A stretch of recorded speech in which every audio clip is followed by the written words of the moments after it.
bersama kawan-kawan saya Ashikin, Khadijah dan Mas Tura. Kami ingin membentangkan tajuk kajian kes kami iaitu perkahwinan sejenis Lucinta Luna.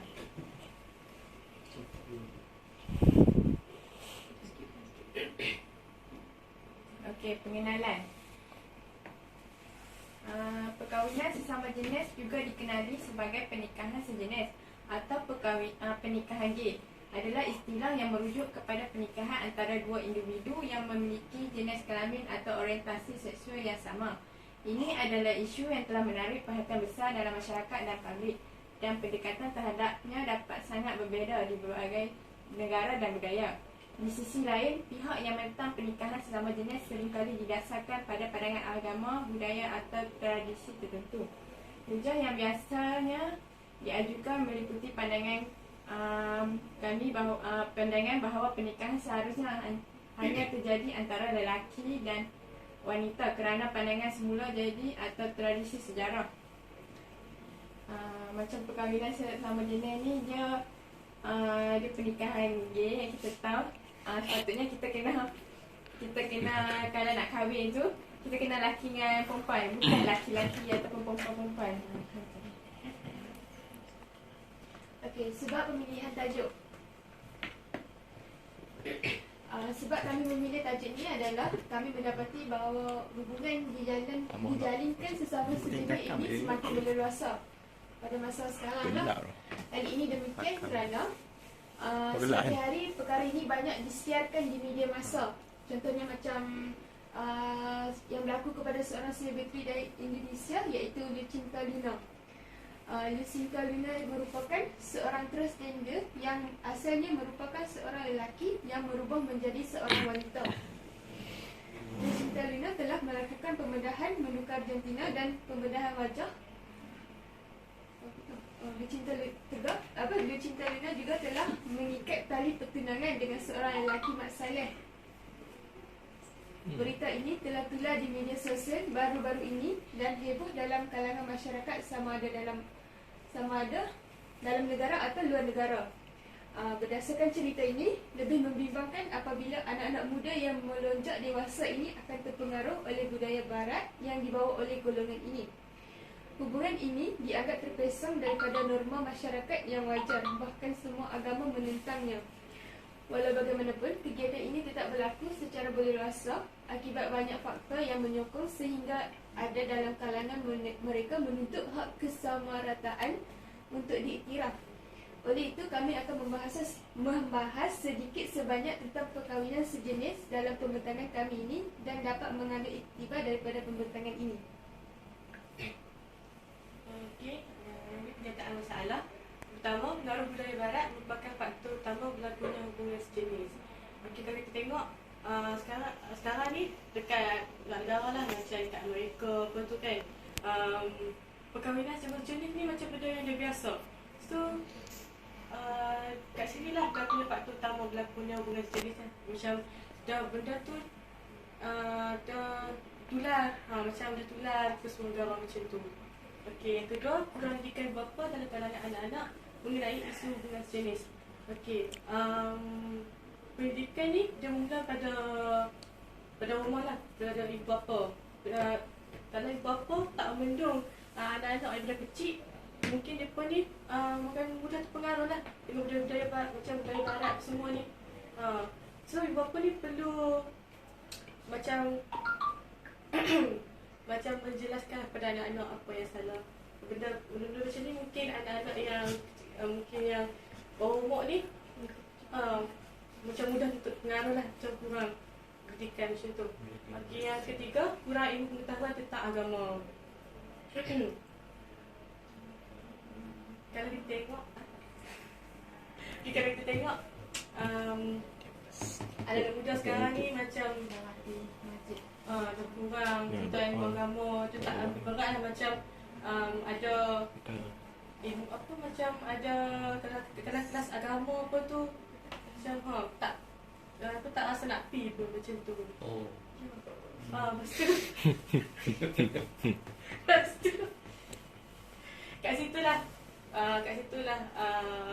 jadinya panggil apa, ilmu agama ni dalam kalangan muda ni dia macam cetek lah kira dalam zaman sekarang ni. So semakin membimbangkan lah. Yang keempat, media masa mempunyai pengaruh dan kesan yang amat kuat dan sukar sekali dielakkan dewasa ini. Okay, macam lah ni zaman moden. Okay, zaman zaman teknologi. Semua berada di hujung jari lah kiranya. Okay, kalau tengok kat mana pun, macam dekat YouTube ke TikTok ke kan, mungkin dekat dalam tu macam ada je benda-benda yang negatif. Macam benda negatif macam ni lah, macam benda macam ni pun ada juga dalam TikTok apa tu kan. Mungkin budak-budak ni dia mudah terpengaruh lah lagi benda-benda masa yang macam ni. So kita perlu bijak lah kalau nak menggunakan anak-anak elektronik benda-benda benda-benda masa macam ni lah. Okay, next. Okey, persoalan kajian yang pertama, adakah perkahwinan sejenis ini semakin berleluasa di Malaysia? Dekat Malaysia, perkahwinan sejenis ni tak berleluasa, tapi mereka macam bercinta sesama jenis tu ada, cuma tak kahwin dan tak disebarkan. Kalau kat Indon banyak lah, cuma kat Malaysia tak ada lagi. Setakat ni kat Malaysia hanya bercinta sesama jenis saja. Yang kedua, di manakah pegangan agama seseorang yang melakukan perkahwinan sejenis? Pegangan agama seseorang mengikut atas agama individu tersebut yang melakukan. Kalau Islam, memang pegangan agama dia memang tak ada lah, sebab dia dah tahu benda tu haram tapi dia buat juga. Dikurang lah didikan agama tu. Kalau Kristian tu, asal semua agama tak bagi kahwin sesama jenis, tapi disebabkan dia pun nak, dia pun buat. Yang ketiga, mengapakah segelintir manusia ini melakukan perkahwinan sejenis? Sebab apa manusia nak? Sebab mereka macam terlampau ikutkan moden. Macam mereka tengok kawan ni buat, boleh, mereka pun nak juga buat. Bukan media masa terlalu sangat. Macam kadang ikut atas orang juga, macam dia rasa dia tiba-tiba dia rasa macam dia jadi lelaki lah, dia nak suka perempuan macam tu, walaupun dia perempuan, dia atas diri. Lepas tu yang keempat, mengapakah terjadinya perkahwinan sejenis? Terjadinya perkahwinan sejenis sebab kadang macam contoh lelaki, dia lembut, lepas tu dia rasa macam dia tu perempuan, so dia buat dia jadi perempuan. Lepas tu dia suka kat lelaki, macam tu lah jadi perkahwinan sejenis. Kadang disebabkan pengaruh barat banyak yang kahwin sesama jenis. Dia tengok, lepas tu mereka pun teringin, macam tu lah. Objektif kajian yang pertama, supaya anda semua tidak mengikut jejak langkah golongan yang berkahwin sesama jenis yang dibenci oleh Allah SWT. Macam kita tahu, Allah dia tak suka kita buat benda-benda yang dilarang oleh Allah. Macam kita kahwin macam lelaki-lelaki, perempuan-perempuan tu pergi ubah suai muka ke, macam tu. Lepas tu yang kedua, mengambil iktibar daripada kajian perkahwinan sejenis yang berlaku di Malaysia. Macam Cinta Luna tu di luar negara.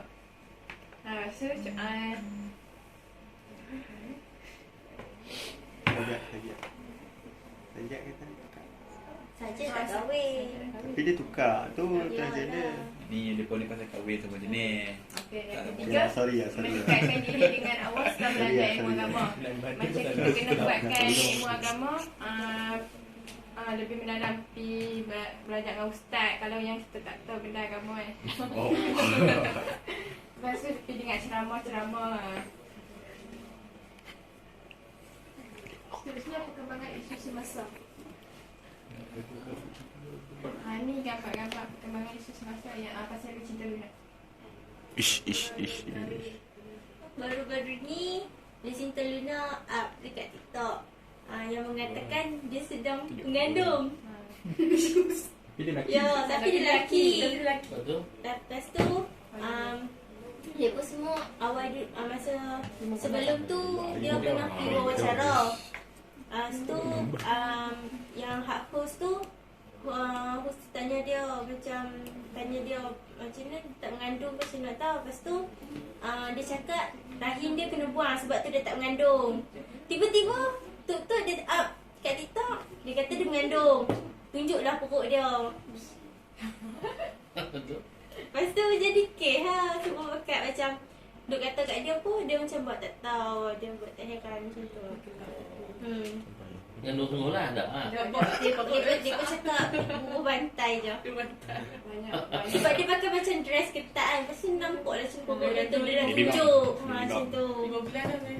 Dia kata dia 5 bulan dah. Dia apa? Dia Oh, okay. Ha. Islam kan? Islam. Dia Islam. Oh, dia Islam. Ya, dia Islam. Mak Saleh tu? Dia Mak Saleh tak.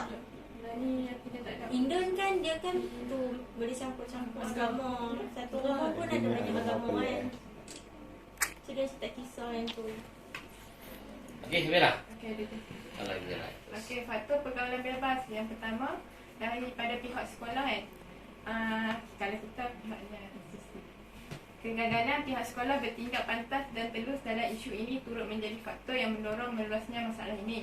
Ada pihak sekolah yang merahsiakan masalah disiplin sekolah mereka kerana tidak mahu nama sekolah terjejas. Tindakan ini menyebabkan ada pelajar yang beranggapan tindakan mereka melanggar disiplin tidak akan dilaporkan oleh pihak sekolah. Sikap acuh tak acuh sekolah yang turut kekurangan guru disiplin ini menyebabkan pelajar semakin berani melakukan kesalahan disiplin.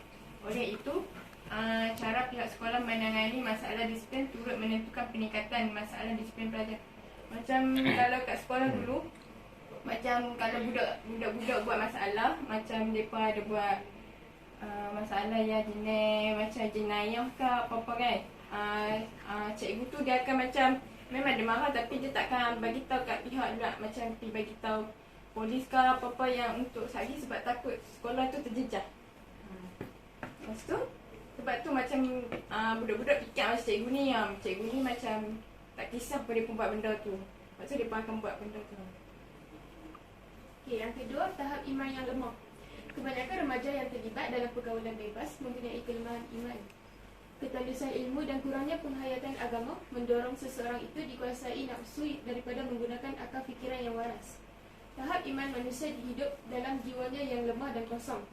Manusia yang lemah tidak takut dan gentar akan hari pembalasan di akhirat kelak. Akibatnya mereka tidak dapat membezakan kebaikan dan keburukan dan antara kebenaran dan kebatilan. Okey, apabila kita ada iman yang lemah ni kan, benda yang salah pun kita akan buat. Kalau kita rasa benda tu senang, kita salah tu kita nampak dia benar lah. Sebab tu lah macam banyak apa macam senang nak cakap apa ni.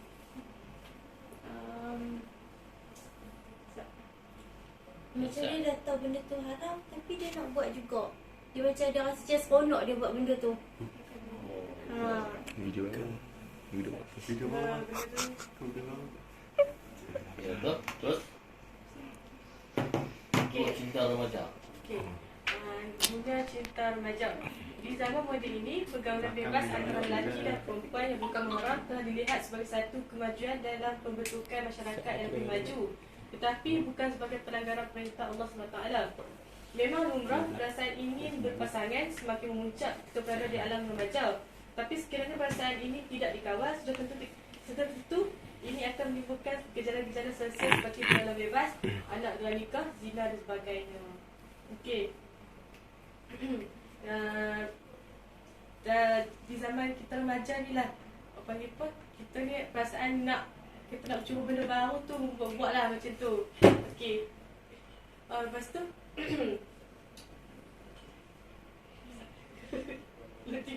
okey.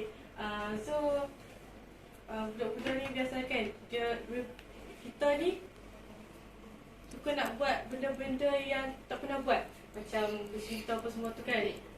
Cinta, kita tengok kawan kita nak bercinta, kita pun nak juga bercinta macam tu. Kita macam Terpengaruh. pengaruh lah. Kita rasa kan saya. kalau nak kasi bayar macam tu. Dia kata boleh baca. Dah ambil dah dia ni. Kenapa dengan dia ni? Dia ni baik kat situ. Dalam Oh, kadang-kadang oh. perasaan ada cerita ni hanya sekadar nak seronok-seronok lah. Macam kita tengok keluar, contoh macam keluar dengan lelaki naik motor sekali, macam tu. Makan KDM So sekali. benda-benda macam ni lah yang punca berlakunya zina dan anak lelaki semakin ramai lah. Tu sangat membimbangkan sekarang. Enggak, tak boleh. Nak gambar dulu. Okey, kesimpulannya, hati adalah punca segala perbuatan dan sifat-sifat manusia yang tercela. Perkahwinan sejenis ini lebih banyak keburukan daripada kebaikan. Dapatan kajian menunjukkan bahawa dalam agama Kristian, perkahwinan merupakan satu perkara yang suci dan mereka juga tidak menghalalkan hubungan perkahwinan sesama sejenis. Begitu juga agama Islam telah menegah dan mengharamkan perbuatan ini. Hal ini demikian adalah untuk mengelak perkara mungkar daripada terus berleluasa sehingga boleh mencemarkan imej Malaysia sebagai sebuah negara Islam yang termuka di dunia. Dalam meniti arus pemodenan ini, pelbagai pemikiran yang menginginkan kebebasan dan hak individu telah meresap masuk ke dalam jiwa masyarakat dan menjadikan larangan dalam agama suatu perkara yang remeh dan diambil mudah. Walhal penegahan ini bukan sekadar larangan semata-mata, pasti ia mempunyai kesan yang akan datang. Okey, ada soalan tak? Ada siapa-siapa nak bagi soalan? Terus. Tadi dia pun tanya soalan. Tak ada soalan. Ada orang? Ada soalan? Macam mana kita nak tolong orang yang suka sama jenis ni? Yang Nak membendung dia lah. kita nak tolong dia, kita Bukan- nak bawa bukan dia benda. kembali. Kita nak buangkan dia, kita nak tolong dia Kita daripada nak bawa dia kembali ke jalan yang betul. Okay, first kita akan nasihat dia. Oh. Akan nasihat dia cakap dia dulu. Kalau benda tu dia tak boleh juga nak buat, tajak dia pergi jumpa ustaz ke. Buat cara kampung. Tak kampung lah. Kaki Lagi berun. dia kawan dengan suka-suka yang hak baik lah. Macam pegang agama dia pun lebih ni. Bukan orang lebih tinggi lah ilmu agama. baca kampung. Macam ni dulu lah. Dia suka hang lah. Tentulah nak benda. Okey, ada lagi? Soalan? Terus. Okey, soalan Ustaz. Kau ni katalah orang tak ada bendung sangat lah. Kan? Nasihat pun tak makan. Kita pun dah bagi circle kawan dia yang sesuai pun dia tetap juga nak kawan dengan sesama jenis. Dah payah-payah sangat lah. Pada pandangan kamu apa hukuman yang sepatutnya untuk buat untuk dia orang ni? Dan pada terus menerus melakukan aktiviti yang macam itu. Apa hukuman yang bagi kamu lah? Hukuman. Kamu nak cadangkan hukuman pada dia orang ni. Okey. Buat macam zaman Nabi, pejam batu. Pada Kita nak Ayalah. support benda ni. Kita tengok dekat, saya rasa dekat Malaysia ni undang-undang agama dia tu, undang Islam dia tu kurang ketat. So kita macam mana nak bendung benda ni, hukum undang-undang Islam tu kita perlu kuat kasakan lah. Macam dekat negara macam negara Brunei, Aceh betul kan. Benda-benda macam ni kurang. Sebab apa undang-undang dia pun tu ketat, undang Islam dia pun tu. So kalau dia buat macam contoh macam ada hubungan sendiri ke apa kan, mesti dia akan ambil tindakan macam contoh macam berzina ke apa tu kan. Macam kena apa? Apa dia? Kena hudud macam tu. Sebab macam tu kan. So saya rasa Malaysia perlu buat undang-undang yang macam tu. Okey, SQ undang-undang, Menteri Undang. Okey, kamu ada tak? Siapa nak cadangan? Kan baru ni isu Arab Saudi tu kan? Arab Saudi tu. Arab Saudi tu baru ni yang kena pancung tu. Muhammad Mursal kena pancung. Siapa tidak baca. Karena dikatakan membunuh sepupu dia sendiri. Ya. Okey, akhirnya lain. Ada cadangan tak hukuman? Sebab tegur dah, tegok dah. Nasihat dah, beritahu dah. Tapi dia tetap juga nak buat. Dia minat macam tu, dia buat macam mana? Cinta dia beralih kepada sejenis. Kita pancung orang. Beranak no. Ha? Baju kepala? Okey. Ha? Musrah? Kalau saya rasa macam kena buat kat Kelantan lah. Kan macam Kelantan kan macam dia pun ketatkan sikit kan. Dia pun agama dia pun ni kan. Macam tak tahu lah saya dengar ada orang cakap macam anak dara nak keluar naik motor pun dia pun tak bagi. Macam tak ada naik kenderaan sendiri kan. Rasa macam kalau lo ni rasa macam kalau kita buat salah undang-undang kena saman pun semua kan. Rasa kena buat macam tu boleh pun ni. Boleh pun macam dengar macam tu. Macam kalau kubat pun lah sampai banyak dia hilang situ kot. Okey, lain lagi. Betul Sikit. Fazilah kata dia kan hukuman pancung kepala kan.